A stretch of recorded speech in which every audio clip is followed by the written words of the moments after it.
آیت نمبر 128 لیس لک من الامر شیء، اور اے نبی صلی اللہ علیہ وآلہ وسلم اس معاملے میں آپ علیہ السلام کو کوئی اختیار نہیں، ایتوب علیہم او یعذبہم، کہ اللہ ان کی توبہ قبول کریں یا انہیں عذاب دیں، فإنہ ظالمون، اس لیے کہ وہ ظالم ہیں۔ اس آیت مبارکہ کا تعلق غزوہ احد کے اس سچویشن کے ساتھ ہے کہ جب خالد بن ولید رضی اللہ تعالیٰ عنہ، جو کہ اس وقت مسلمان نہیں ہوئے تھے،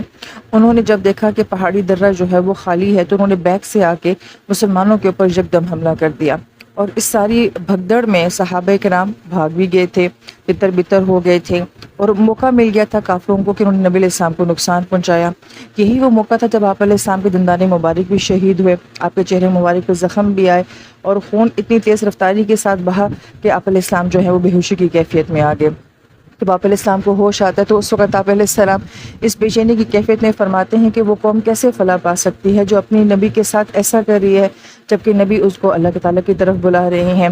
تو اس مقام پہ اللہ تعالیٰ نے نبی علیہ السلام سے فرمایا کہ آپ علیہ السلام کے لیے اختیار نہیں ہے کہ آپ ان کے لیے بددعا فرما دیں۔ ہو سکتا ہے کہ انہی لوگوں میں سے آنے والے وقت میں بہت سارے لوگ ایمان لے کر آ جائیں، اور حیران کن بات یہ ہے کہ یہی خالد بن ولید رضی اللہ عنہ کہ جن کی وجہ سے آپ علیہ السلام کو یہ سارے زخم لگے ہیں، پھر ساری زندگی وہ اسلام کی خاطر اپنے جسم پہ زخم کھاتے رہے ہیں، اور پھر ان کو سیف اللہ کا جو ہے وہ لقب ملا ہے، اور ابو سفیان جو کہ اس وقت لیڈ کر رہے ہیں کافروں کی فوج کو، اور یہ بھی جو ہے وہ مسلمان ہو جاتے ہیں۔ تو اس لیے آپ علیہ السلام کو اس نازک موقع پہ جو ہے ایسے الفاظ کہنے سے روک دیا گیا کہ اگر آپ علیہ السلام کی شدت کم بڑھ جائے گی تو پھر یہ ان کے لیے بہت بڑا نقصان ہو جائے گا، اور بہت سارے لوگ جو ہے وہ ایمان سے محروم ہو جائیں گے۔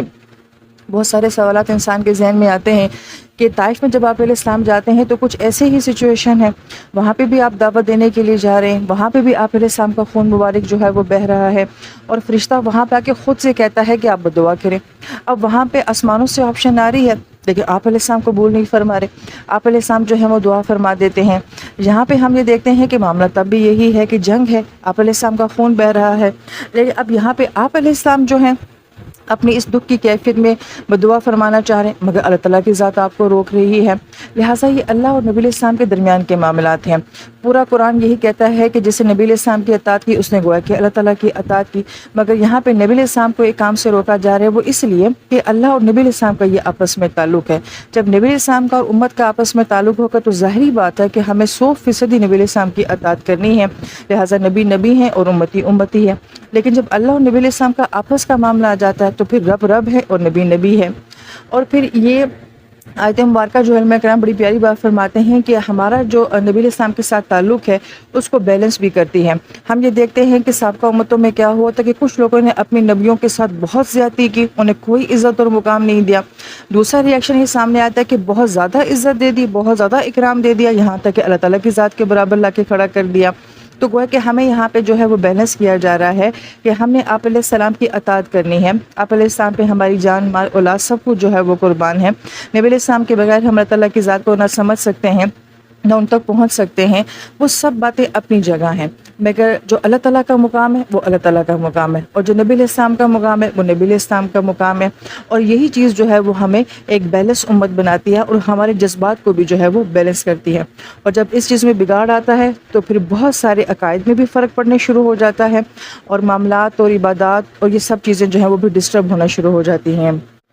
لہٰذا یہ معاملہ تو اللہ تعالیٰ کا اور نبی علیہ السلام کا تھا، لیکن اس آیت مبارکہ کا ہماری ذات کے ساتھ کیا تعلق ہے؟ تو یہ آیت ہمیں یہ بتاتی ہے کہ پھر ہم بھی کسی کے بارے میں ججمنٹل نہیں ہو سکتے، ہم قطعاً کسی کے بارے میں یہ اندازہ نہیں لگا سکتے کہ اس انسان کو اللہ تعالیٰ کبھی ہدایت نہیں دیں گے، یا ایون ہم کسی انسان کے بارے میں یہ دعویٰ بھی نہیں کر سکتے کہ یہ انسان جو ہے وہ جنتی ہے۔ ہمارا حسن ظن تو ہونا چاہیے کہ یہ اچھا انسان ہے، لیکن ہم کنفرملی کسی کے بارے میں یہ بات نہیں کہہ سکتے ہیں۔ یہاں تک کہ ایک قول ملتا ہے کہ جس شخص نے کسی شخص کے بارے میں یہ گمان کیا کہ یہ شخص ہلاک ہو جانے والوں میں سے ہے یا یہ جہنمی ہے، تو گویا کہ وہ خود سب سے بڑا ہلاک ہونے والوں میں سے ہے۔ تو اس لیے جب نبی علیہ السلام کو کہا گیا کہ نبی آپ نہیں جانتے کہ انہی دشمنوں میں کل کے آپ کے کون سے دوست بن جانے والے لوگ ہیں جو ابھی آپ کی جان لینے کے لیے آئے ہیں، یہی آپ کے لیے جان دینے والے بن جائیں گے۔ تو جب آپ علیہ السلام کو یہ کہا جا رہا ہے تو پھر ہمارے جیسا انسان تو بالکل کسی کے بارے میں قطعاً یہ بات نہیں کہہ سکتا کہ آنے والے وقت میں یہ کیسا ہوگا اور کیسا ریئیکشن دے گا۔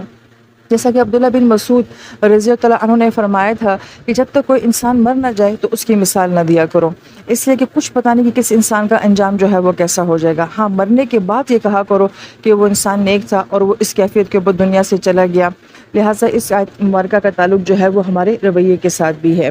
پھر اس کے بعد جو اگلی آیت مبارکہ آتی ہے جو کہ آیت نمبر 129 ہے، اللہ تعالیٰ فرماتے ہیں للہ ما فی السماوات و ما فی الارض، اللہ ہی کے لیے ہے جو کچھ آسمانوں میں ہے جو کچھ زمین میں ہے، یغفر لمن یشاء، وہ جس کو چاہتا ہے بخش دیتا ہے، ویعذب من یشاء، اور وہ جس کو چاہتا ہے عذاب دیتا ہے، واللہ غفور الرحیم، اور اللہ تعالیٰ بہت معاف کرنے والے بہت مہربان ہیں۔ لہٰذا پچھلی آیت مبارکہ میں کسی کو عذاب دینے کی بات یا کسی کو معاف کر دینے کی بات تھی، اور اس آیت مبارکہ میں زمین اور آسمان کی بات کی جا رہی ہے، سین اور ان سین دنیا کی بات کی جا رہی ہے۔ تو یہ معاملہ اللہ تعالیٰ کے ہاتھ میں ہے کہ کون سا انسان جو ہے وہ جنتی ہے، یا خدا نخواستہ کون سا انسان ایسا ہوگا جس کو عذاب دیا جائے گا۔ پھر آیت مبارکہ کے اگلے حصے میں جب اللہ تعالیٰ فرماتے ہیں کہ ہم جس کو چاہیں گے معاف کریں گے اور جس کو چاہیں گے عذاب دیں گے، اس کے بارے میں ہم بارہا مرتبہ مفسرین کرام کا قول جو ہے وہ کوٹ کر چکے ہیں کہ آپ یہ فرماتے ہیں کہ اختیار تو اللہ تعالیٰ کی ذات کے پاس ہی ہے کہ وہ جس کو چاہے معاف کرے، جس کو چاہے عذاب دے دیں۔ تو اس سے عوام الناس میں ایک بہت بڑی غلطی یہ بھی آ جاتی ہے کہ وہ یہ کہتے ہیں کہ اگر اللہ تعالیٰ ہی نے چاہنا ہے اور اگر اللہ تعالیٰ ہی نے معاف کرنا ہے تو پھر ہمارے چاہنے کا یا ہماری کوشش کا کیا فائدہ ہوتا ہے۔ اس کا جواب اسی آیت مبارکہ میں یہ دیا جاتا ہے کہ من جو ہے وہ اس میں موصول کے طور پہ بھی آتا ہے، لہٰذا آیت مبارکہ کا یہ ترجمہ بھی بنتا ہے کہ جو چاہے گا کہ اللہ تعالیٰ اسے معاف کر دیں تو وہ اللہ سے اس بات کی چاہت کرے گا تو اللہ تعالیٰ اس کو ضرور معاف کر دیں گے۔ اس کا مطلب یہ ہے کہ اللہ تعالیٰ کی چاہت جو ہے وہ ہماری چاہت کے اوپر منحصر ہے، اور جو نہیں چاہتا کہ اللہ تعالیٰ مجھے معاف کریں، وہ عذاب کو چاہتا ہے، تو اللہ تعالیٰ بھی ایسے شخص سے بے نیاز ہے، وہ اس کو عذاب دے دیں گے۔ تو گویا کہ اس آیت مبارکہ کو اگر گہرائی سے سمجھا جائے تو ہمیں اپنے سوالوں کے جواب جو ہیں وہ اسی آیت مبارکہ سے مل جاتے ہیں۔ اور بہت غور طلب بات جو ہے، بڑی پیاری بات علماء کرام فرماتے ہیں کہ آیت کی تکمیل کس بات کے اوپر ہو رہی ہے کہ واللہ غفور رحیم، کہ اللہ تعالیٰ کی ذات جو ہے وہ بہت معاف کرنے والی اور بڑی رحیم ذات ہے۔ پہلی بات تو ہم نے یہ کہا تھا کہ اگر واللہ غفور رحیم، ان اللہ غفور رحیم، فإن اللہ غفور رحیم، ان تینوں کا فرق جو ہے وہ پچھلی صورتوں میں بیان کیا جا چکا ہے کہ ان اللہ غفور الرحیم اللہ تعالیٰ کی طرف سے شیورٹی ہے کہ جو پچھلی آیت میں بات کی جا رہی ہے وہ جس کے اندر پائی جائے گی تو یقیناً وہ انسان معاف ہوگا۔ جب واللہ غفور الرحیم کہا جاتا ہے تو اس کا مطلب یہ ہوتا ہے کہ آیت مبارکہ میں جو بات کی جا رہی ہے اگر انسان اس کو کرے گا تو اللہ تعالیٰ کا اختیار ہے کہ اللہ تعالیٰ جو ہے اس کے ساتھ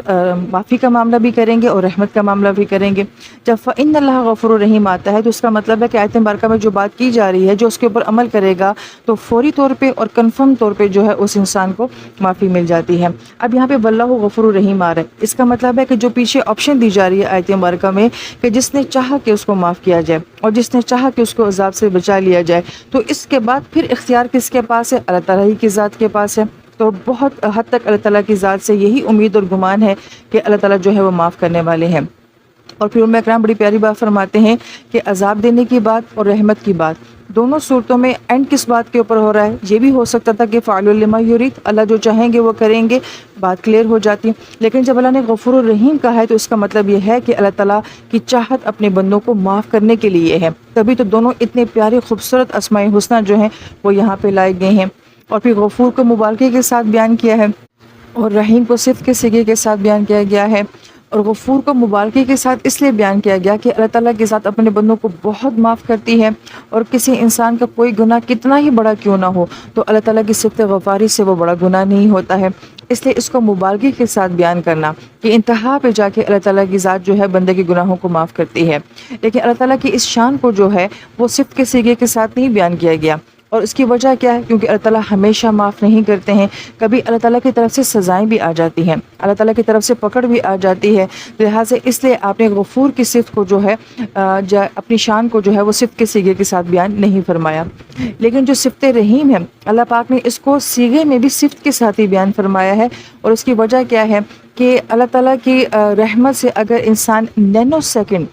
سیکنڈ بھی اگر ایسے انسان کے اوپر آ جائیں کہ وہ اللہ کی رحمت کے بغیر ہو تو انسان فنا ہو کے رہ جائے، یہ کل کائنات جو ہے وہ فنا ہو کے رہ جائے، لہٰذا دنیا کی ہر مخلوق جو ہے اس کا وجود جو ہے وہ محض اللہ تعالیٰ کی رحمت کی وجہ سے ہے، اس لیے رحمت کی صفت کو اللہ پاک نے صفت کے صیغے کے ساتھ بیان فرمایا ہے۔